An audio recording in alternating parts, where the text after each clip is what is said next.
chord charts that match the multitrack are now available on loopcommunity.com.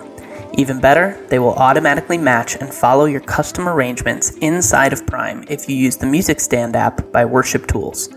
Every band member can use the Music Stand app, and their chord charts will stay in sync with the tracks. Buy chord charts individually for $1.99 or get unlimited access for only $12 a month. Head to loopcommunity.com to try it today.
What's up, everybody, and welcome to this week's edition of Worship Fuel. My name is Matt McCoy. I'm the founder of Loop Community and the host of the Worship Fuel show.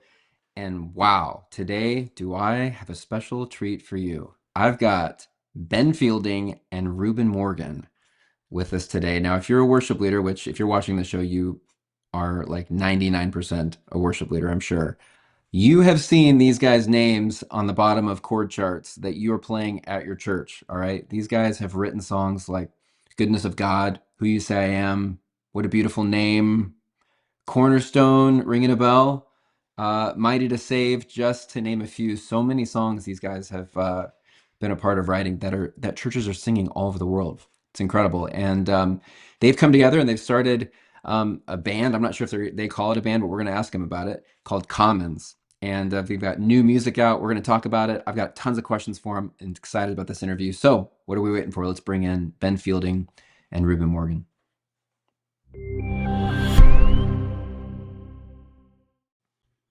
What's up, you guys? Hey, Matt, how are you? I'm so glad you guys are here and joining us on Worship Fuel. Thanks for taking the time. So tell us where you guys are zooming in from. So we're in Sydney, which is other side of the world to you, obviously, in a completely different time zone. But yeah, I know. What time of day is it there right now? It's 9 o'clock. Okay, all right. In the morning. Yeah, so in the morning, so a totally different day. You're like living in the future right now versus just morning where coffee. I am. Yeah. Well, guys, thank you so much for being here. I mean, you've had a huge influence on worship leaders all over the world for a long time, too. It's not like just like a recent thing. Like you guys have been doing this a long time. And I thank you for that, because you guys have just been like sowing seeds. And I mean, it has helped so many churches for so long, these songs you've written. And so you've started something new called Commons, which I'm really excited to talk with you about this. You've got some new music out. But before we get there, can you just like give us just a very quick, brief overview of just how did you individually start leading worship and writing songs? Maybe like 3 minutes each or something. Well, I grew up in church, and I remember being sort of 4 or 5 years old and going.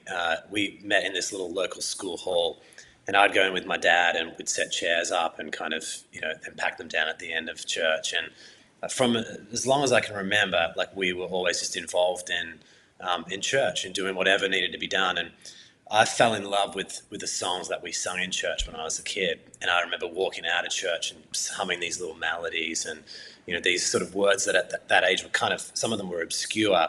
The story I often tell is like about as the deer panteth. And I was like, what does that mean? I thought it was about a deer and a panther. But I was still kind of into it. But I remember just what those songs did in my spirit as a kid. And I fell in love with songs of the church. And as soon as I picked up a guitar, that's what I wanted to play. I started trying to learn the songs that we were singing at church. And I look back on it, I'm so grateful for people who gave me an opportunity to jump up and start playing. I'm pretty sure my guitar wasn't ever amplified or anything like that, but I was just up there and I was falling in love with serving God in that way. And so then, when I got a little bit older, as soon as I started writing music, I wanted to write songs that we could sing. And then I wanted to sing them and lead them. And so it's kind of been like a life journey for me. And then, coming alongside Reuben, I mean, we've been writing music together for a long time. Like when you start adding it up, it kind of gets a bit scary because, you start to realize, man, we've been doing this a little while. But, just looking back now, just so grateful for those partnerships too. Back when I was a kid, right through the process, I think there's something so special when we get to kind of do this with people that we love and like-minded people. It's one of the best things about being part of a faith community.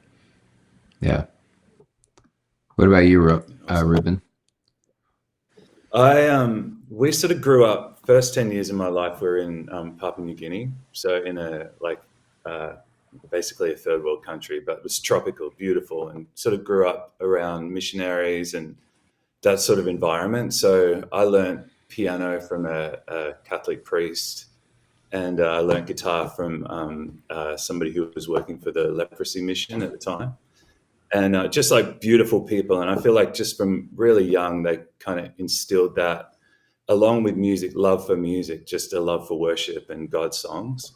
And I just have these really early memories of these hymns just being, just sung, no accompaniment, just church, just pumping them out on Sundays and kind of growing up in that environment. And so when we moved back to Australia, I really just kept working on music and the guitar. And that was kind of my passion. I always thought that I would just become a guitarist. I wanted to be Steve Vai for a long time. Steve Vai, Joe Satriani. That's awesome. That's so awesome. Kind of worked on all the chops and, wanted to become as fast as I could. Like Satriani. And I had really long hair. I had hair down to here, and did the whole rock thing. And I went to study music at a place called the Australian Institute of Music, and just became a part of church actually at Hillsong, and I just started leading worship in youth and playing guitar at youth and doing that. And I was just basically asked to just step up the front and start leading my songs. And I found that terrifying for a long time, but again, like Ben said, just like super grateful that people believed in us. And I had Darlene there, just kind of standing next to me, just being that kind of source of encouragement, but also youth leaders and that whole thing as well. So I feel like I'm definitely the beneficiary of amazing mentors and people who have believed in me. And yeah, I think that's just kind of been the journey. That's awesome. Ben, you mentioned As the Deer, which is funny because literally just this morning I was playing that on my piano at home. I'm a vineyard guy. My dad was a vineyard pastor. And so I grew up with all these just vineyard classic songs. And there's still the songs that I go back to and play all the time. Even at bedtime, when I'm, playing songs for my kids to go to sleep to, it's all these old vineyard songs. Sometimes I'll pull out a really old Hillsong song Made Me Glad. You guys remember that song? Oh yeah. Classic Merriam-Webster. Oh man, such a good song. I have a question for you guys. When you think back to when you first started leading worship, what was one of the very first songs that you learned how to play or that you led as a young worship leader? Does it ring a bell at all?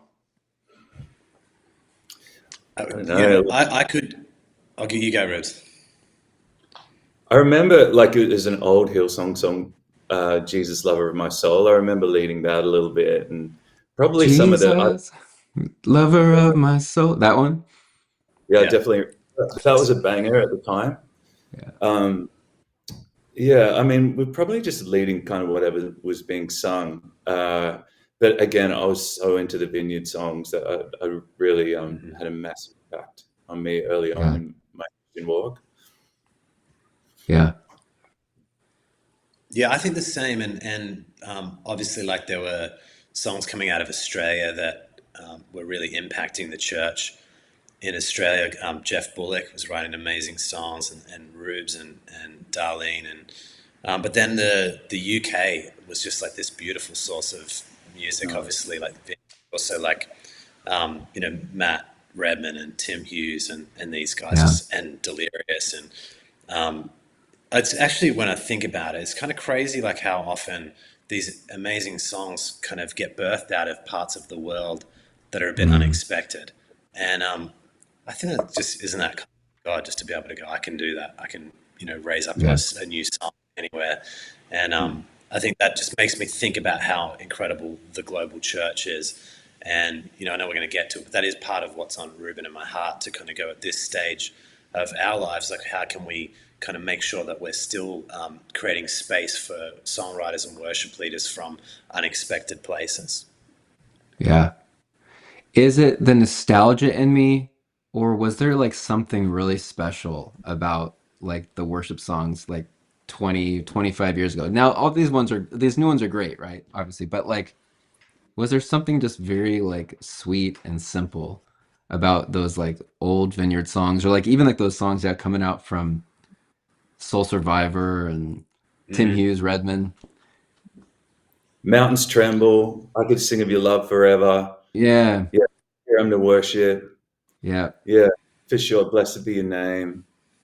Yeah, I don't know. I don't know if it's nostalgia. It was definitely a different time, wasn't it? A different moment yeah, in the church.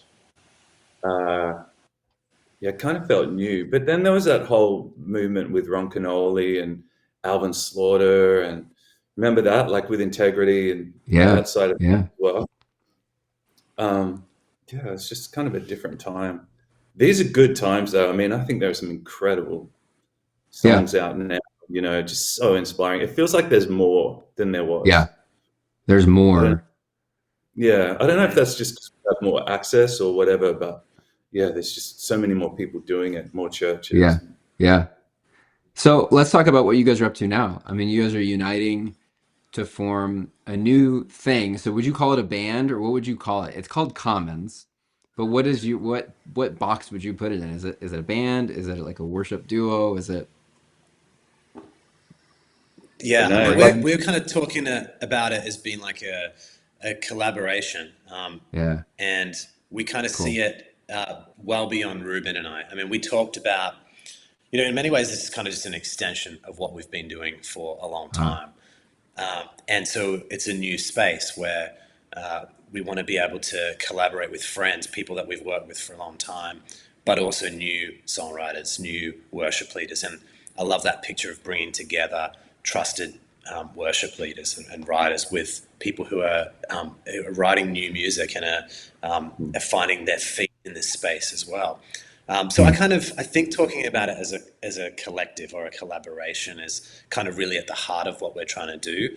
Um, mm, we talked about putting out songs individually, but we kind of really wanted to do something that was broader than us, where we don't have to sing every song, but we can kind of help create this place where people can thrive and can release incredible music that hopefully is a great blessing to the church. yeah, that's amazing. What's the story? How did it get started? well, I mean, we've been friends for a long time, but really the heart behind it is songs for church, Yeah. and that's kind of what we're still doing, and so it kind of made sense. We started talking about it, and then yeah, we've been writing a lot the last couple of years, and just kind of figuring out what would be the best place to put that music out under. A bunch of songs that we absolutely love and believe in, and so this kind of made the most sense. Yeah. And you guys have released the first project, right? Called Chapter One. This is out. We've got the tracks at Loop Community. Charts are up on Loop Community, on Song Select at Let's go. CCLI. It's awesome. So tell us about what this first project. Yeah, so we called it Chapter One, and I guess it's kind of certainly creating the sense that there's going to be other chapters, Right. and that's kind of how we see it. We want to be able to not be sort of bound by saying, you know, there's a particular theme or there's a particular schedule, but we want to just keep collaborating. And out of those collaborations, organically, we're going to keep putting out songs. You know, and I think back to, you know, even right when we were like, you know, leading worship back in our little churches in Melbourne, it's such a gift to get new music and songs that you can go, actually, that will really help my service this weekend. And so we kind of didn't want to like overwhelm people by putting out 12 songs, but we were like, we want to kind of do them in little installments so that you can kind of go, oh, there might be something on chapter 1 or, you know, something on chapter 2, and that can kind of, you can plug into what you're doing, and hopefully it's a real gift. I kind of see songs that we're writing and songs for the church. They should be the best friend of the worship leader, that, you know, like if you're going to put this song on, this is going to help you do what you do. And I think, I mean, Reuben's been doing this for years, but like great songs for the church are songs that anybody can sing. Anybody can pick up a guitar, and they almost kind of lead themselves, and you just got to start it and then kind of let the church take over. And so that's really what we're going for, is writing those songs that really do sing themselves, that are a gift. Yeah. My church context for the last couple of years has been congregations under 200 people. And so you really become aware in that kind of context, what you can and can't do, you know, how songs are written, and the instrumentation and everything really can kind of limit or make you embrace a certain song. And so we're really conscious of that. A lot of churches are kind of under 200, under 100 people. And so even for my own church, we need songs that are easy to play and easy to sing. And musicians who are good but still quite basic skills can kind of pick them up, and they sound good, you know. That's what we're trying to do. Yeah, that's amazing. So you're collaborating with a lot of songwriters and artists on these projects. Give us a sneak peek behind like the curtain of like, what does your co-writing process look like? Because there's a lot of worship leaders who are listening to this who are writing songs themselves or trying to figure out how to write with other worship leaders. Yeah. What's the process look like for you guys right now? I mean, it's always a little bit different. It pretty much just looks like, you know, organizing to have 2, 3, 4 writers in a room, and you just get going with a song. Someone might bring an idea, a theme, a scripture, or you usually talk for an hour or so and just kind of like connect. And actually some of those times are just the best of times as far as connecting, getting to know people, and I've just got to know some of my best friends that way. And usually there's something that kind of comes out of it that you sort of jump on as far as a theme or something that on somebody's heart, and you just go with that from there, you know. But every time is a bit different. Yeah, I mean, I think that the first thing I would say is like it's a worthwhile pursuit, and collaboration. It's not always the easiest thing to get used to, because the creative process is such a vulnerable thing, right? Like you're kind of bringing a part of yourself to the table. And I think one of the first things that I've had to learn and continually have to learn is to be vulnerable, is to kind of is to just have the boldness to kind of throw out something, and not to be ruled by what's cool. I think cool can be a real enemy to creativity. And I think as writers, when we get together, it's great to trust your instinct and kind of go, well, I feel like this is moving me, or this theme is really moving, or this line. And so offer it, you know, and offer it with open hands, and have that spirit of like going, if people in the room aren't jumping on board with it, it's okay. Just keep going. Believe God that there's going to be something else. There's going to be another idea. But then also become a good listener in a co-writing session. So I love working with people who, you know, someone might be just quietly humming something in the background. They're like, wait, what was that? You know, and they're kind of right onto the idea. And I think if we're good collaborators, we can kind of champion ideas as they're happening wherever they're happening in the room. So having that sort of like attentive ear for what is that moment of inspiration. Yeah. You guys have been writing for a long time.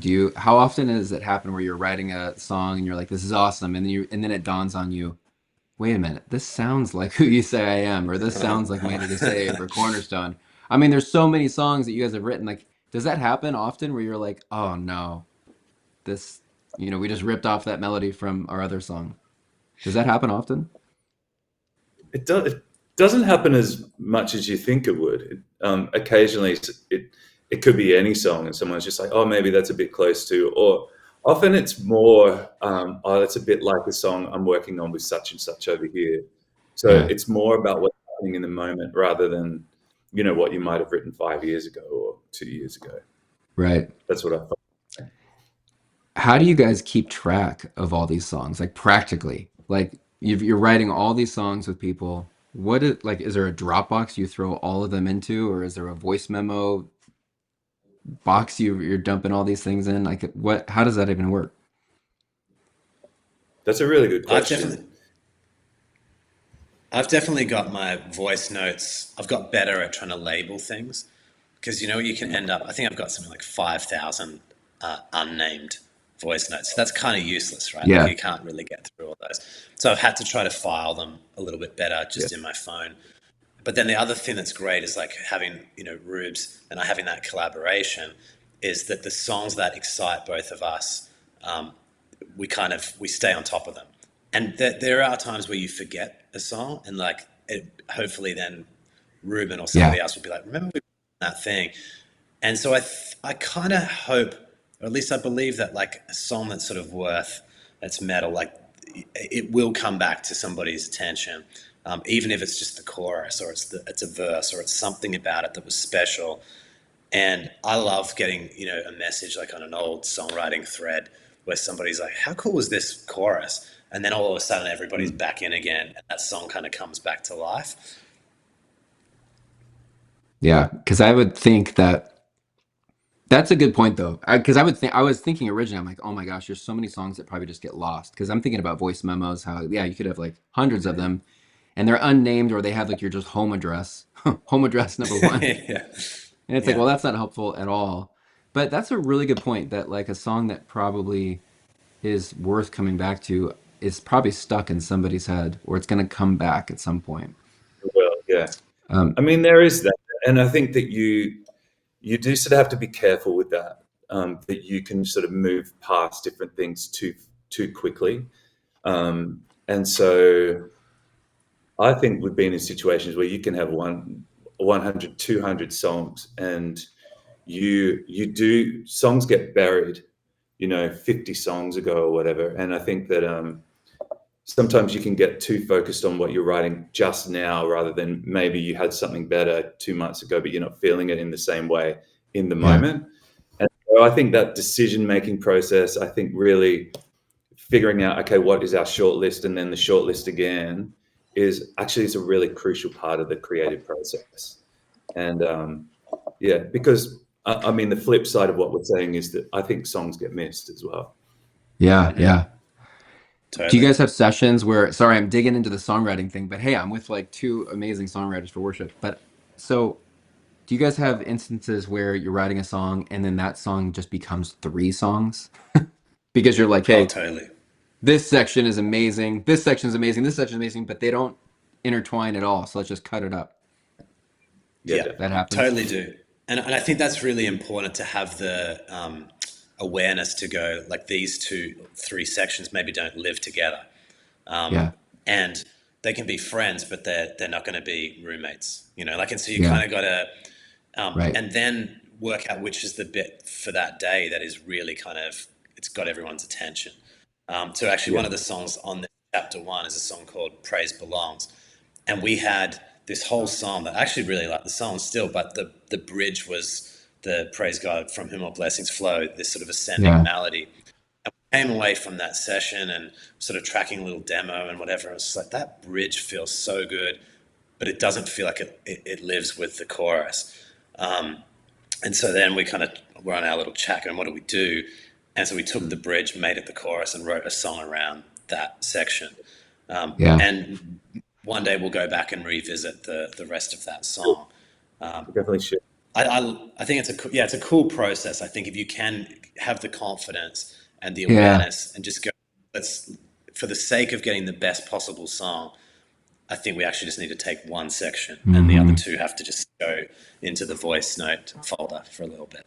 Yeah, voice and note that could of be a this. painful process. It takes some guts actually to be like, It does, yeah. You okay, got we finished this song, but actually this does not belong in this song. This is its own song. yeah. I've met songwriters who also say that, and I'd be curious if this is you guys, who they don't listen. They try to avoid either listening to really old music or even sometimes like new music because they feel like it would influence them to maybe, it's just like if you're listening, let's just say I'm like listening to all these old Vineyard songs all the time, you might then write a song that sounds like Refiner's Fire. Uh, Oh yeah. That sounds like a good thing to me. yeah, I right. love that I know it's song. a great song. But do you guys have any of those sort of like boundaries for yourselves at all, or no? Or do you Oh consume it man, all? I love music and I love going to concerts and I listen to music all the time. So I don't know what I would do if I couldn't do that. Yeah. Yeah, I do understand the paranoia though, and like I've had moments where, like my kids, for example, are really into like musicals at the moment, and they want to listen to it all the time. And I'm like, there's, in the back of my mind, I'm a little bit worried that I'm going to start writing really theatrical worship songs. I totally get Yeah. that. But Yeah. But at the I same, had rules with I my kids. w- I well, had I a think rule with what's my kids. interesting. Oh, sorry. Rules. You what? Sorry, Ruben. I have, do you have the kids band, the Wiggles, in America? Have you heard We of probably that? do, but I haven't. I don't think I've played that for my kids. I'm gonna look it up. Yeah, no. Anyway, it was huge here, and it was just basically a kids band.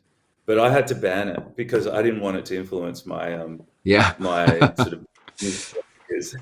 Yeah. It's Right. so cheesy, Right. awesome, but really cheesy.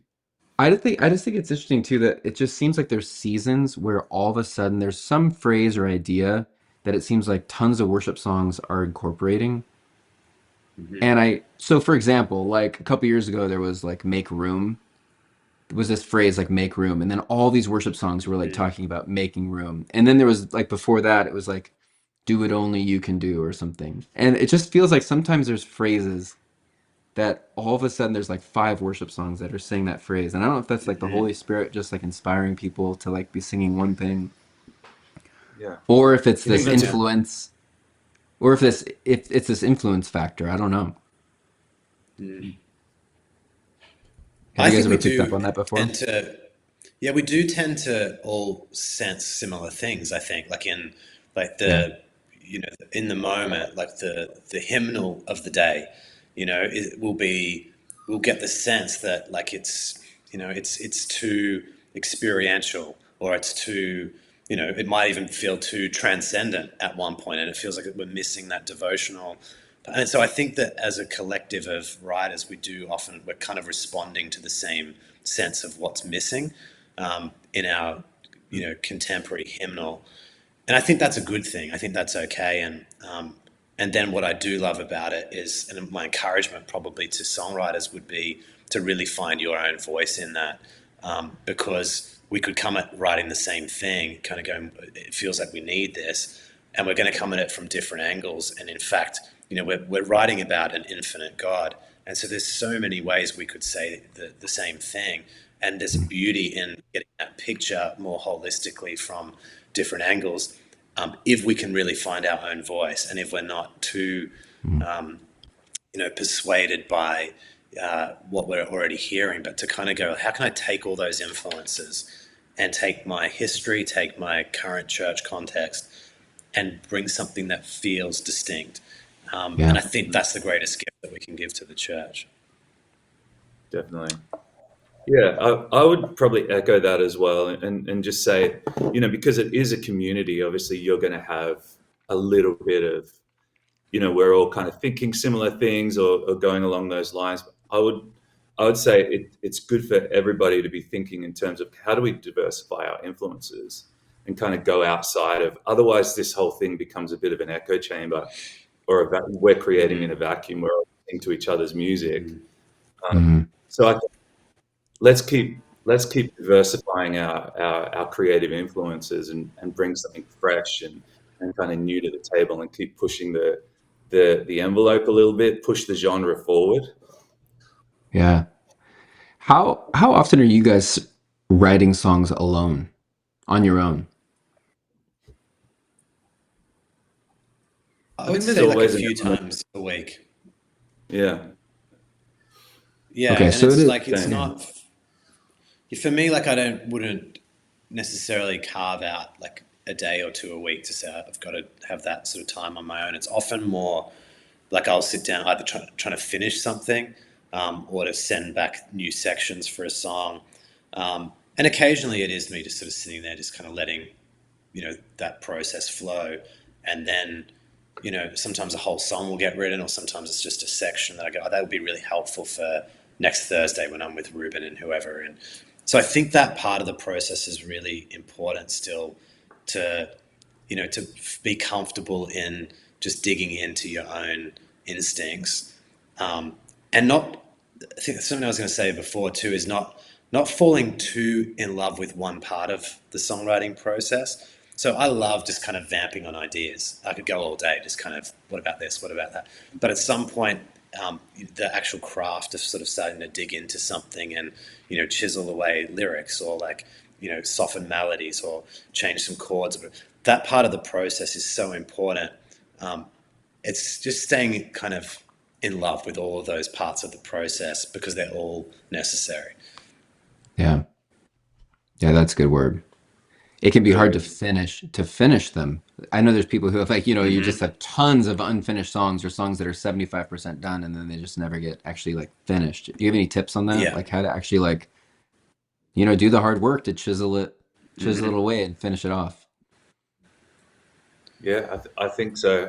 I think get used to finishing songs, not leaving things at sort of 70%, 80%, because you can finish a song and then come back later and then rewrite and do that. But Right. the discipline of actually bringing something to completion with the Hmm. sense that you can come back, I think it's a good Yeah, one. right. As you're playing it later, you might like be like, "Hey, this word feels better," or "This lyric feels better." It's a So on your draft, latest, but yeah, get better at that process of completing it, yeah, not one verse and half chorus or whatever. right, right. That's a good word. All right, so on this last just one more question here for let's talk about this project. So, from this project that you guys did, chapter one, is there like a song on there that you're really hoping that worship leaders will listen to and maybe would incorporate in their churches? Is there something that you're really excited about? I know that's like asking someone like who's their favorite child, I know, but like, is there one in particular that you're like, I love this song, like this is gonna go somewhere? Yeah, I mean, I think you're right. It's so hard to pick one out in case the others are listening. But Yeah. I think like the song "Praise Belongs to Me" has kind of been the song that I'm like, because I've led that enough to know that that really works and it really helps, and it does feel like one of those songs that you start it and people start singing it. So I feel really hopeful about that song, and what it might be able to do in helping across the church. And then there's a song, "Why We Praise," that was kind of one of the first things that we wrote for this whole thing, and it felt significant because it's based on Psalm 145, that one generation commends his works to the next, and thinking about how much that is what we do as worship leaders, as songwriters, as we're trying to capture what God has done, and our songs actually pass our theology on to our kids and their kids. And we're talking about these songs that we were singing 20 years ago, but I mean, how much did they shape your theology and how you saw God? And so I love that song because it kind of really, it's almost like telling the story of why we do what we do. And in doing it, it's also kind of, for people who aren't songwriters, it's just listing like why God is worthy of praise, why we praise him. And I think it's a sort of an up-tempo song too, which I feel like, as a worship leader, people keep writing those songs because there's Yeah. such a need for them. It's hard to find a good up tempo one to start the Yeah. set with. I know. I Mm-hmm. agree. What about you, Ruben? Same thing with Yeah, that. You agree with that yeah. song? If you're going to do one of the three, Yeah. um, start with Praise Belongs, because it's expansive, and same. I've Yeah. led it in sort of a small sort of group setting and kind of small congregation setting, and it kind of works. And you need those songs that you feel like you can just play two chords and everyone's just leaning in, and so I would say it feels like it's that song. That's awesome. All right, well, we have the tracks and the charts for that up on there, so worship leaders, make sure you go listen to that. All right, this is my final question. I know I said that was my last question, but this is my final one. You're sitting down at the piano or guitar, you're just by yourself, just want to sing and want to worship on your own. What's a song that you go to that you love to play that you did not write? All right, you can't be playing one you wrote. All right, which I know is gonna be hard for you guys because you've written a lot of them. And I'll go first, to give you a minute to think. And preferably it's an old song. All right, like a classic. I love playing "Give Thanks." This is the old Vineyard song. Do you remember that? Give thanks. Yeah. Oh, man. Grateful heart, give thanks to the Holy One. Love. I just love going back to that song. What about you, Ben? Yeah. I think I love the song. There is none like you. No one else could touch my heart like you do. I could search for all eternity long and find there is none like you. That is an amazing song. I could sit there and just play that all day. Yep. That is such a good one. Who wrote that song? I don't even know. I'm trying to remember. Do you know the writer on that? I don't. Was it a Vineyard song? I think it maybe was Vineyard. It sounds like it is. It does sound like a Vineyard song. Does. All right, well, we'll look that up in a minute. What about you, Reuben? For me, oh right, that's it. Yeah. What a song. Mm-hmm. For me, it's oh Lord, you're beautiful, your grace. Mm-hmm. Yeah. So Keith Green. I want to take your word and the walk up on the piano there is that's a fun one to play on the piano too. Yeah, I love it. Wow. You guys, thanks for taking the time to do this, and thank you for what you are doing, what you've been doing for like decades, but now what you're doing in this new chapter in resourcing worship leaders in churches. Thank you for just sticking with it, not quitting, not just thank you for that you've just kept going for real. It's a huge blessing. So thanks for joining us today on the show. Thanks so much. Thanks so much, Matt. Appreciate you, man. Yep. Thank you. Yep. Blessings, guys. Bye.